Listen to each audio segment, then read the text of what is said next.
Hey everybody, welcome to Seth with SethPerler.com. I hope you're having a great day. Look, I'm here to tell you a little bit about the hard work of change. Okay, as you know, I'm an education coach, executive function coach, and what we're trying to do when we're working with struggling students is we're trying to help them with executive function. The problem is that these students are struggling with executive function. They're having trouble executing, managing time, organizing, planning. Consequently, their grades are suffering, they're suffering, they're frustrated, they're getting sick of school, they're getting discouraged.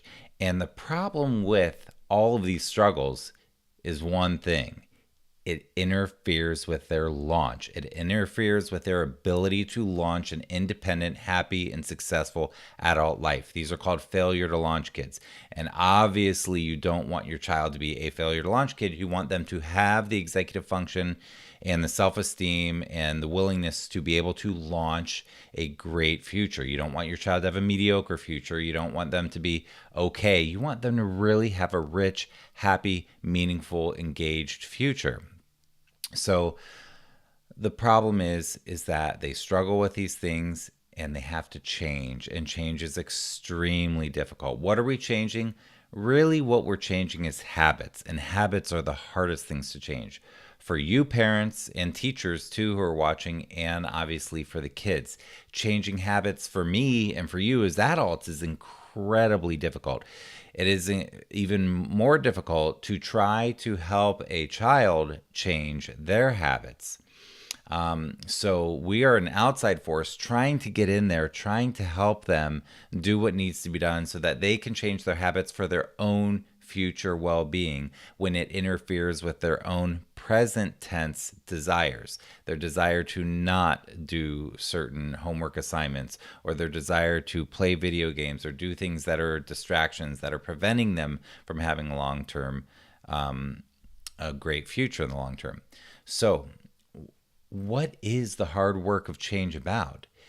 People who change, when I work with families and students that are able to change, what they do is they take action.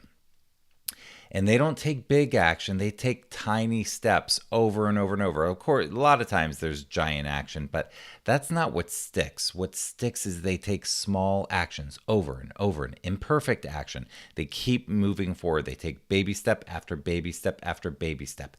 And it's messy, and we want to think that things should look pretty and that things should be straightforward and linear and step by step, and that's not how this works. The hard work of change when helping a child change is messy. It's all over the place. There's backstepping, forward stepping. It doesn't look like everything is smooth, okay? But you have to keep going forward. The people who do this, that are able to accomplish the hard work of change, they are courageous. Okay, that doesn't mean that they don't have fear. It means that when they have fear, when they struggle, they walk through it anyway. They persist even though they are having trouble. That is what courage is about. They're nervous.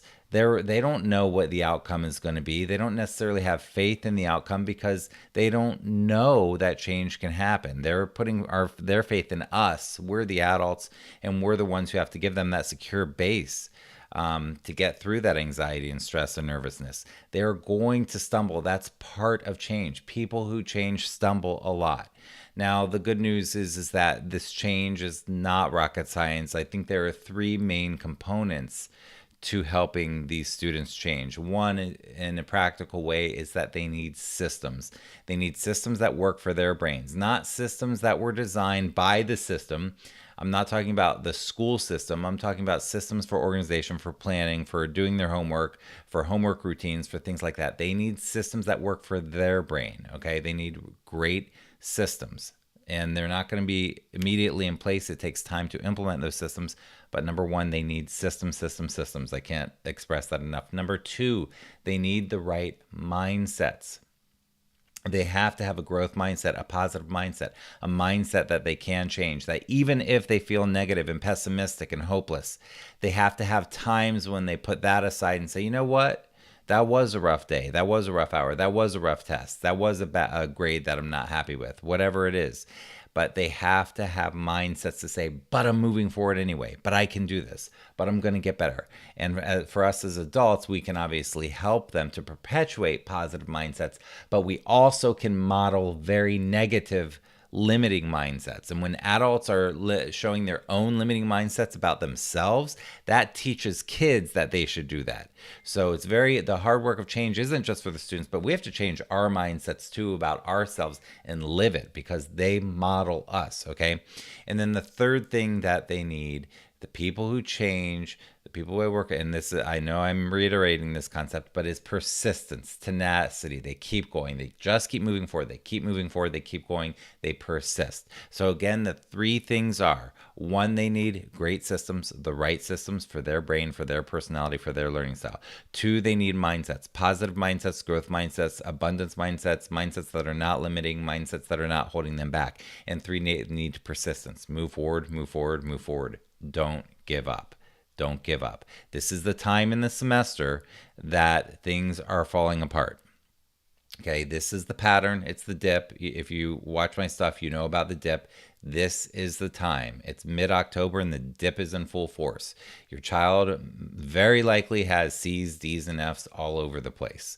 Okay, this is the time, unfortunately, to get out of the dip, and the hard work of change and getting out of the dip and playing catch up and doing the catch up work and swimming upstream and contacting teachers and doing all that stuff that has to happen now.